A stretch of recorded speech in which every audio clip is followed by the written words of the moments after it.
విషయంలో ఆ ప్రజలకే స్పష్టత ఇవ్వట్లేదు. ఇదిగో ఈ ఏరియా నుండి ఈ ఏరియా వరకయ్యా రాజధాని. ఫర్ ఎగ్జాంపుల్ అక్కడ నందిగామ దగ్గర నుంచి బిగిన్ చేస్తున్నాం. అటు పక్కన మచిలీపట్నం దాకా ఉంటది. లేదంటే గనక ఉయ్యూరు దాకా ఉంటది. పార్లమెంట్ అదే పామర్రు దాకా ఉంటది.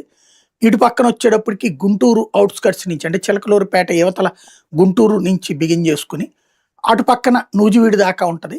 ఇట్లాగ ఒక స్పష్టత ఇవ్వాలి గదా!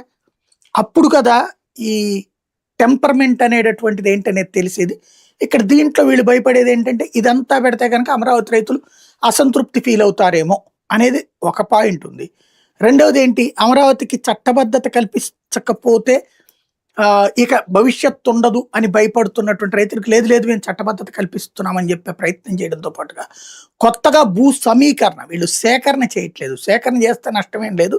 ఎందుకంటే 1కి 3 రెట్లు డబ్బులు ఇచ్చేయాలి కాబట్టి ఆ డబ్బులతో వాళ్ళకొక స్పష్టత వస్తది వాళ్ళ లైఫ్‌కి. అలా కాకుండా సమీకరణ చేయడం వలన ఓ సమస్య వస్తుంది. ఏంటంటే ఈళ్ళు మళ్ళీ ఓ 25,000 ఓ 10 ఏళ్ల దాకా ఇస్తా ఉంటారు. ఆ తర్వాత ఆళ్ళ జీవితం ఏంటి? ఇప్పటిదాకా ఒక ఎకరం పంట పండించుకునేటటువంటి రైతు 10 సంవత్సరాల పాటు 25,000 మళ్ళీ బ్రతకాల్సిన కర్మ ఇప్పుడు ఇక్కడ అమరావతి రైతులకి ఎట్లా పట్టిందో అట్లాగే ఉంటది. ఇప్పుడు భూమి సొంతదారు అయ్యుండి ఎవరికో కౌలుకిచ్చుకునేటటువంటి వాళ్ళకి కౌలు డబ్బులు వస్తున్నాయి కాబట్టి ప్రాబ్లమ్ లేదు.